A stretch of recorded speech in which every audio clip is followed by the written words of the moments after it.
Good morning, everyone. Now, let's ruin your morning by ranting about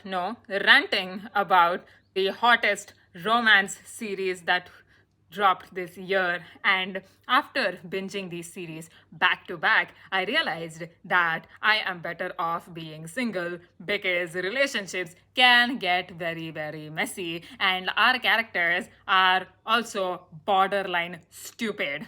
So, without further ado, let's get started with the Summer I Turned Pretty Season 3. Now, for those of you who don't know, The Summer I Turned Pretty, based on the books of the same name, is a series revolving around our self centered pick me Isabel Conklin, who just visits her friends Conrad and Jeremiah every time over the summer at their summer house in this place called Cousins. And why does she do that? Because Conrad and Jeremiah's mother, Susanna, is best friends with Isabel or Belly's mother, Laurel. So Isabel, her brother Stephen, Conrad, Jeremiah have been tight since their childhood.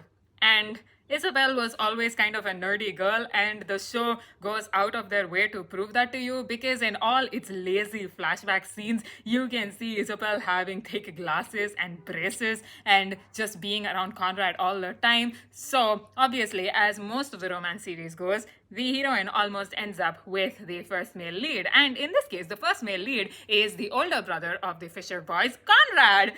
And somebody get Christopher Briney a better stylist, okay? Because in the series, he looks either drunk or sleep deprived, and honestly, I don't get the appeal for this man, okay? Maybe it's my unpopular opinion, but guys, I really don't care who Belly ends up with. I really don't care for the fandom who is just like, oh, is it Team Jeremiah or is it Team Conrad? Like, just pick a guy and move on. Why is it so hard for you?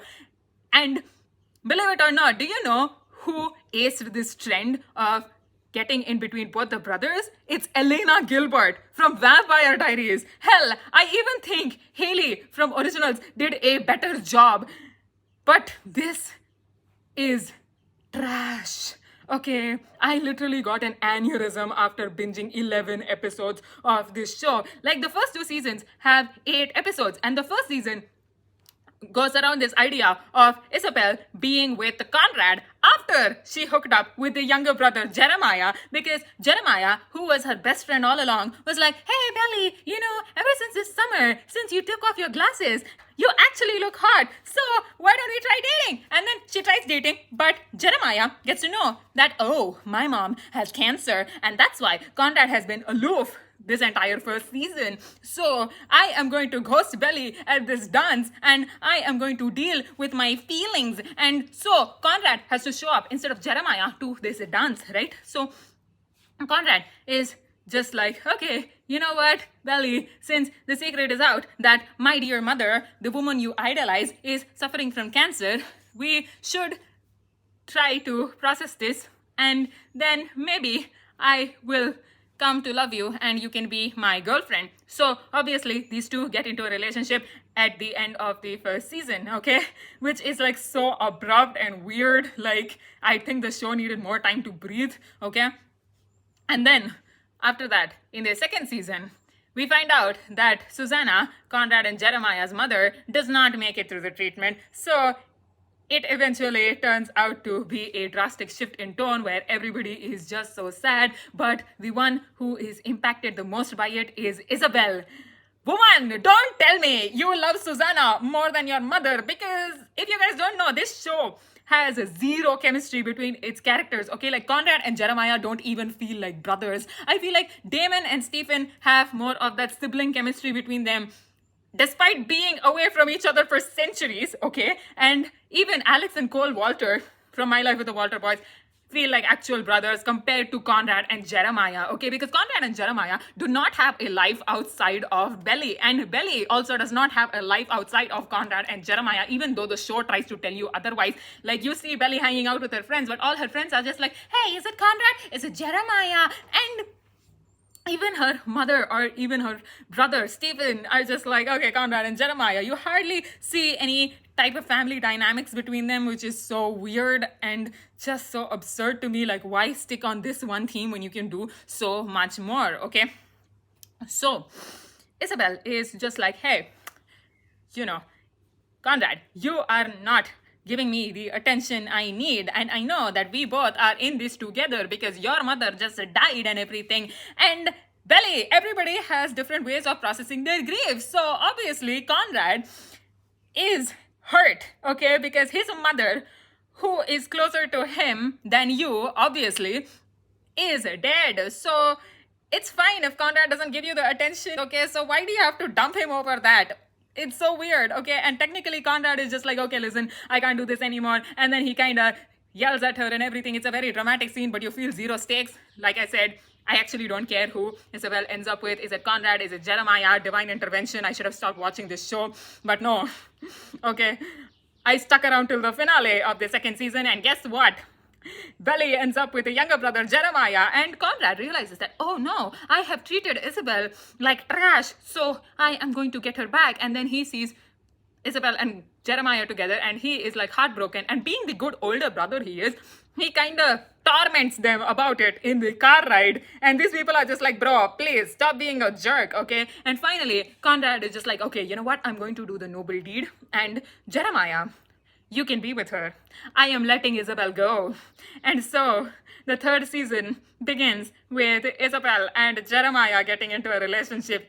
Yippee. And then Conrad getting an internship, because I almost forgot that Conrad was studying for medical school, and the show makes it a point in the third season to actually mention it like 50 million times.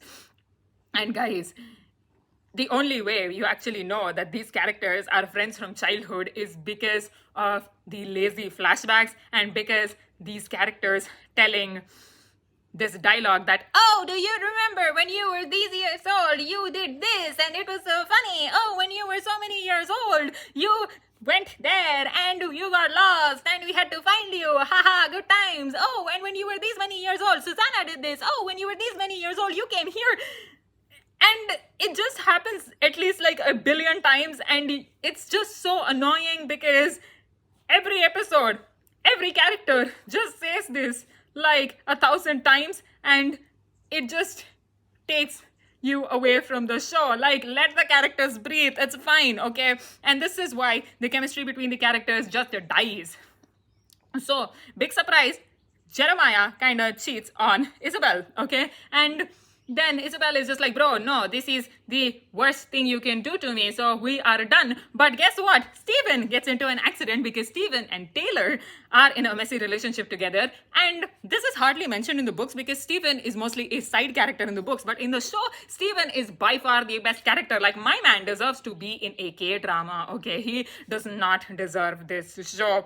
But anyway, so Stephen has to put up with Taylor's antics of, cheating on him with her boyfriend and everything, because Taylor is just like, hey, this is a no-stake casual relationship. I don't want any emotions involved in it because I can't afford to be hurt by you. And Stephen is just like, bro, I really don't understand, but okay, if you're being a couple, then fine.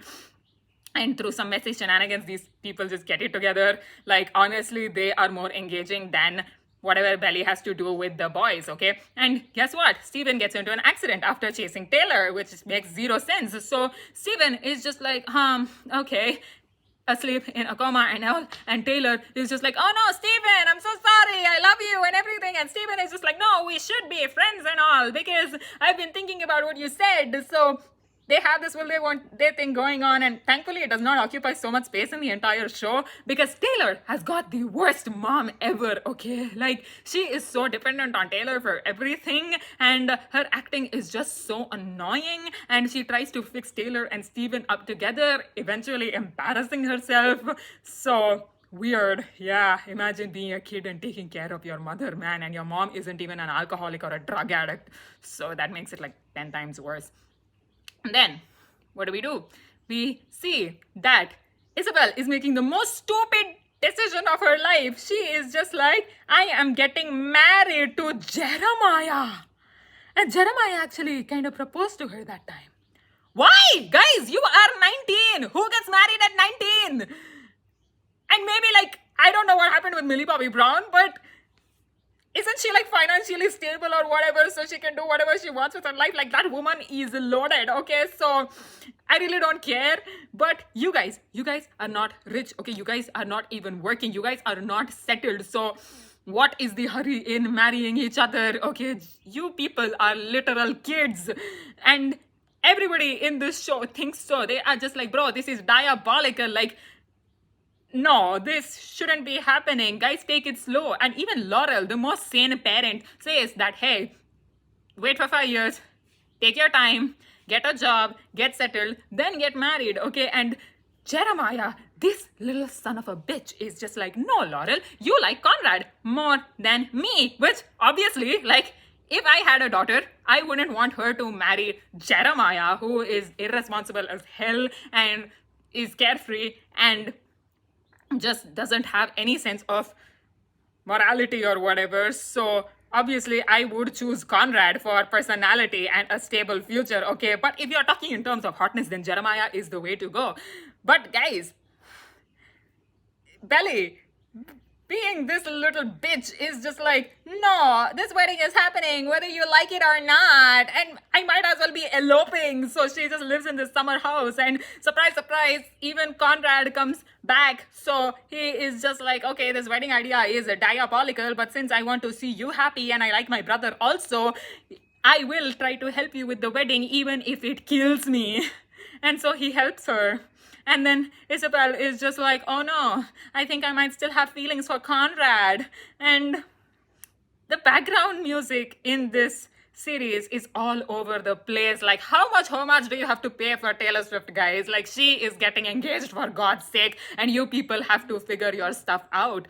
So what happens is that over the Christmas, Belly actually hung out with Conrad, but kinda nothing happened. And she didn't tell Jeremiah about it because she's just like, hey, listen, Jeremiah already has this inferiority complex with failing school and with his dad looking down on him and him being compared to Conrad and whatever. So I don't want to burden it, okay? And then finally, on the wedding night, Conrad confesses to Isabel that he is still in love with her. And my guy wasn't even drunk. Like, it is one thing if you're drunk and if you did that, but no, he is in his sane mind. So I don't get why Conrad would do that. And Isabel is just like, bro, really, why are you doing this? I'm getting married to your brother. And Conrad is just like, I thought you would change your mind. Just, Jenny Han, what is happening? Were you high when you wrote this? Okay. And then finally, Belly tells this to Jeremiah because she's just like, okay, this is the right thing to do. And Jeremiah is just like, oh my God, my snake of a brother. I thought he was taking care of you while I was away for most of our wedding planning and while I let you handle all of the wedding. And Belly is just like, oh yeah, totally. And then she is just like, listen, we're getting married tomorrow. Let's not let this ruin our night and everything. And then on the morning of the wedding day, Jeremiah goes AWOL. He is missing. So obviously Isabel is crashing out. She is lashing out at everybody, and this also blossoms Stephen and Taylor's relationship. Yay. And then finally we find that Conrad is also wallowing with guilt. So Stephen is just like, bro, Conrad, what is wrong with you? Why did you do this? And be the good guy you are and go find your brother because family comes first. And then Conrad is just searching for Jeremiah while he bumps into Laurel, and Laurel is just like, hey, you know what, your mother Susanna gave these letters to you before your death. I mean, before her death and before you guys get married. Like, honestly, it would be such a pleasure if one of these brothers die in the show, okay? Anyway, so touch wood, guys. I am so sorry for the die-hard fans of The Summer I Turned Pretty, okay? I really did not mean that. It was a joke. Anyway, so these guys are just like, okay, you know, I found Jeremiah, and Jeremiah is just like, why did you tell Belly that? And he just punches Conrad, and Conrad is just like, fine, you know what, read this, mom wrote this for you. And Jeremiah takes this letter and reads it, and then he just looks at Conrad and he's just like, bro, this is your letter. The letters got exchanged and I do not want anything to do with you again. You are not my brother. I am disowning you. You and I are done. So Conrad is just like, what is there in this letter? So it is written that the first time Conrad's mother ever saw Conrad in love was when he was looking at Isabel. And Jeremiah got angry on that? Which makes zero sense to me, because the first time my mom ever saw me in love was when I was looking at Levi from Attack on Titan, or when I was looking at Hayama Akira from Food Wars, or even at Gojo Satoru from JJK. So that doesn't mean she will stop finding groom for me. And I don't know, guys. That doesn't mean my groom would get mad at me for being in love with someone else, because he still has me. Like, I don't know. It just doesn't make sense to me. So Jeremiah goes to Isabel and is just like, fine, you know what? We can get married, but you have to tell me that you don't love Conrad. And Isabel kind of gives her inner monologue on this. By the way, her inner monologue is very, very irritating throughout the entire show. Like, bro, we are not dumb. Like, let the story flow. This show does not need a narrator, especially a crappy narration like yours. This is not Euphoria, okay? We understand what is going on. So, like, stop. And then she is just like, hey, you know what? I'll be totally honest with you. A part of me will always love Conrad, okay? And I think Jeremiah should have gone through with the wedding, because like Conrad was also offering up to kind of live away from these people. So eventually Belly would kind of move on if Jeremiah and her get a kid. So I don't know. Maybe it did not make a lot of sense to me. And maybe if I think about it, it does make sense in a little way, because Jeremiah is just like, oh my God, you're in love with my brother. Okay, but like, I know I have you all to myself and whatever. And so this is fine. But guys, it also doesn't add up, because Jeremiah, the way his character is written, shouldn't care about all this stuff, right? Okay. So with that debate aside, right, we have Belly just crying at the altar because her fiance walked out of the wedding. So Jeremiah has called it off, and everybody is just like, wow, what a waste. Okay, what do we give this champagne to and all? And then we just see Laurel being like, oh no, my poor baby. And then Belly had actually given up a spot in Paris for Jeremiah. So she is just like, okay, you know what? I got a call that a new spot has opened up for me in Paris. So I am going to Paris without telling anybody. And by the way, I totally forgot Adam is here in this show. Adam is Jeremiah and Conrad's deadbeat dad. So he acts as the antagonist in the entire second season because he was hell-bent in selling the summer house and whatever. So Adam also gets a redemption arc, which is fine, I guess, because I spent the entire show hating Adam. So, okay. He's actually there for Conrad, and he's just like, listen, Conrad, I know you screwed up. You have to give them some space and whatever. And then you have to try your best to fix some things and whatever. And then there is another character in the show who was not there in books, who is Steven's, workmate, Denise. Okay, and Steven actually works in Adam's company. Wow. So obviously, Denise is the one for Jeremiah. Yay! Because they start from the cliched haters to lovers trope. Wow. And then after that, we see Isabel being in Paris. And then she is just like, oh, this Paris program, there is no spot for me. It's a mistake. Whatever. And then she calls her mom and she is just like, Mom, everything is messed up. Oh my God. If I had my daughter do this to me, I would just leave her in an orphanage, guys, because it's such a pain, okay? But hats off for Laurel for bearing all of this. She is just like, you know what? I anyway have Steven and he's doing well, so I can spend time on you. So, take the next flight, come back here. And Isabel is just like, okay. But the thing is, her bag gets stolen. And here is where the show diverges from the books. And here is where The Summer I Turned Pretty turns into Emily in Paris. Emily in Paris, okay? And the songs are just so misplaced more than ever. Like episode 9 of the third season is easily the worst episode, okay? You see Belly running around in Paris everywhere and it just turns into a lame shenanigan of sorts. And then later she meets new friends or whatever. Like, this is not a CW show. What are you guys doing, okay? And then these people are just like, oh, you know what? You can actually build a new life in Paris here. And by new life, I mean, it's what all people do when they move to a country and when they are kind of broke, which is work million jobs a day and live in a crappy one-bedroom apartment, okay? And so Belly does the exact same thing, and then she doesn't even tell her mother about it, and we find that she told her mother about this off screen. Like, I really would like to know Lauren's point of view on this entire thing. Don't leave stuff off screen like that, okay? Then she finds this guy called Benito, who looks like a discount Timothy Chalamet, okay? And the way these two have their meet cute is very, very awkward because on Christmas night, Belly is just like, oh no, I am alone because all my friends have gone to their families to celebrate Christmas, and then mom might be having the best time of her life. Taylor and Steven have each other over Christmas, and Jeremiah is rekindling with my mom, and maybe Conrad is just worse off than me. So let me just stay at this bar that I work at and drink wine and watch Christmas movies while I dance awkwardly. Which piece of advice, woman, if you are alone on a Christmas night, you should just re-binge One Piece or rewatch a catalog of romance animes, okay? Do not stay at a bar and drink wine or even go out with a stranger in this case, because those things are far more dangerous, okay? And by that logic, Benito just knocks Belly's door like a creep after watching her dance very awkwardly.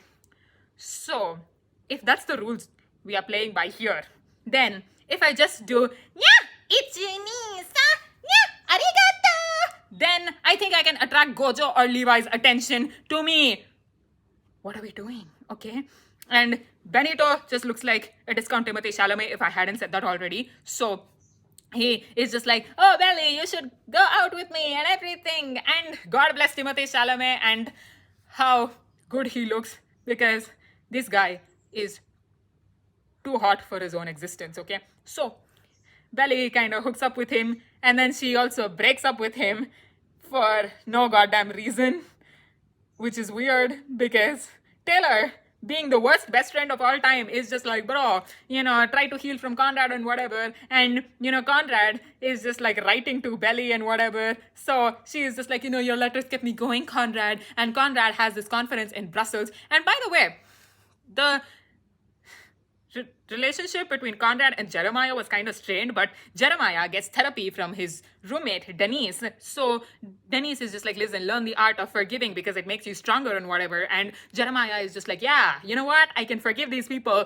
And he does that almost immediately. So Jeremiah's character arc is kind of really good because the writers did a decent job in developing Jeremiah's jerk of a personality to a sweet one, where Jeremiah just turns into a straight 10 out of 10 guy, because any guy who can cook for you is a keeper, okay?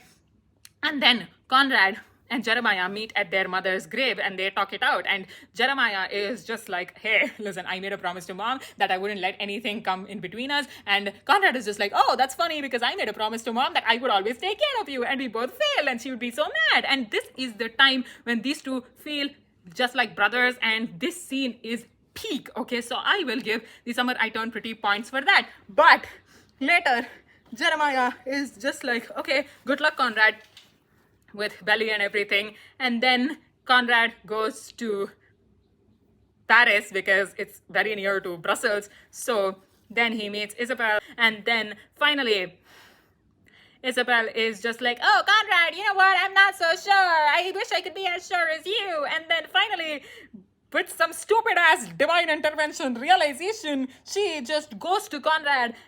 We spent like 5 minutes watching her run throughout Paris and catch the train and then be like, Conrad Fisher, I choose you out of my own will.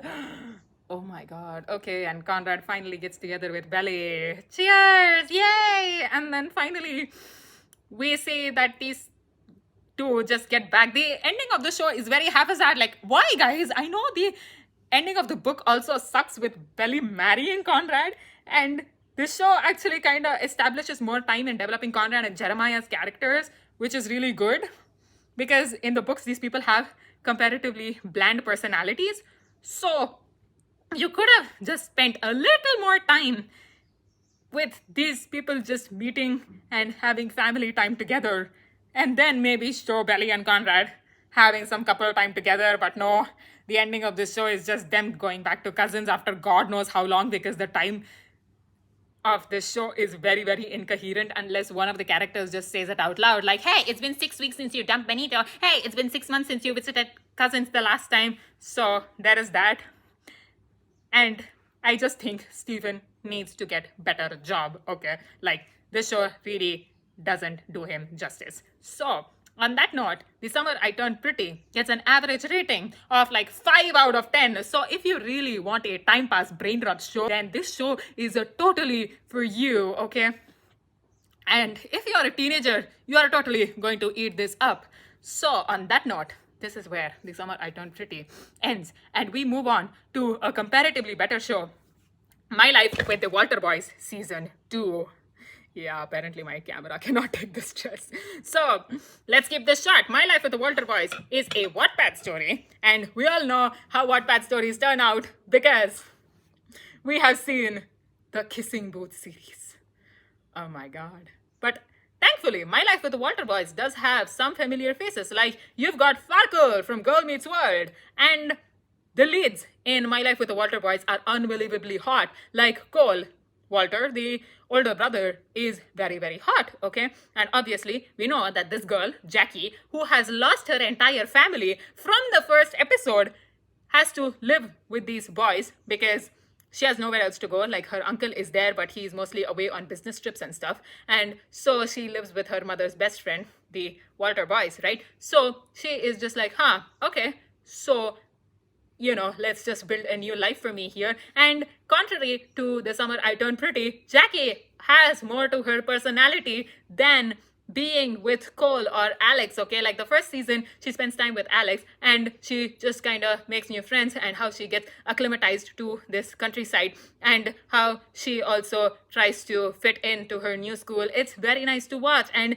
you are immersed into this countryside vibe of the thing. And I really enjoyed the first season of My Life with the Walter Boys, okay? You've got Farkle, who is gay here, and he just suffers this fit. So naturally, the entire family has to take the toll of this because they are already broke. And then, if that wasn't enough, you have the oldest brother, Will's wedding, and his issues in his relationship. So that's a very refreshing take. And every character has amazing chemistry with each other. So it's not as forced as The Summer I Turned Pretty, and that is like really good. And the first season ends up with Jackie kissing Cole while she's still in a relationship with Alex. So she kind of runs away, not being able to face that. And this is very valid because Jackie is still a teenager, okay? So it's fine to make those kind of silly mistakes. Like, honestly, I think I did worse stuff as a teenager, but that's a story for another time. So in the second season, while it is very much on par with the first season, I think it is a rehash of the first season because she again cheats on Alex with Cole, more or less, but it comes at the cost of character assassinations. So we see Cole being like, hey, nobody tells me anything. Danny, come on, why didn't you tell me that you, being my twin, love my ex? And I would have been totally okay with it because the last season, me and my ex were like so done before it even began. And Danny was just like, yeah, man, I was so scared. I thought it was going to be awkward. I'm really sorry. And then after that, Cole kind of agrees with Jackie to be friends, okay? And Jackie is just like, thank you, we can be friends because it would be so awkward for the entire family that we are living together and we are in a relationship with each other, especially after what happened with Alex. And Cole is just like, yeah, totally. But then he sees Jackie and Alex rekindle their relationship and he is mad at Jackie because he still loves Jackie. And I'm like, where is this coming from, Cole? Okay, but still, it doesn't drag you out from the show because you see Cole developing as a person, being the assistant coach and everything. And then you see this family living like a sitcom, okay? Everybody has their own problems, but they are always there for each other at the end of the day. But the second season, something happens with the dad. So there is that. And also, Alex goes through some Sung Jin Woo level upping because this guy just looks so hot comparatively in the second season. Like, bro, are you on steroids? Like, or did you go to the gym 28 hours a day. What did you do? Anyway, and then later we see Nathan's character assassination because Nathan cheats on Skylar, his very loyal boyfriend, because Skylar wasn't giving him the attention. And the guy Nathan cheats on Skylar with actually is in love with Skylar and did this to gain Skylar's attention, which is very twisted. Like, Sparkle, what is this? This is not Girl Meets World, so it's very unacceptable for you to cheat. And thank God Sparkle suffers the consequences because Skylar is just like, Nathan, you know what? I can't trust you anymore after you just cheated on me, but I really do love you, but we can't get into a relationship anymore. Thank God, okay? So, My Life with the Walter Boys season 2 was fine. It gets a 6.5 out of 10. And if the writing continues, then maybe it might open a world of problems for season 3 because you need to do more character assassinations. So, honestly, I just hope the writing improves in season 3 and they just do a new fresh take on it and end the story already. So, with that, I have to go cure my brain aneurysm and maybe just put my brain in formalin for a while. And I really would like to thank all of you. It's honestly a miracle. I cannot appreciate you enough. Thank you so much for bearing with my rant. I'll see you next time.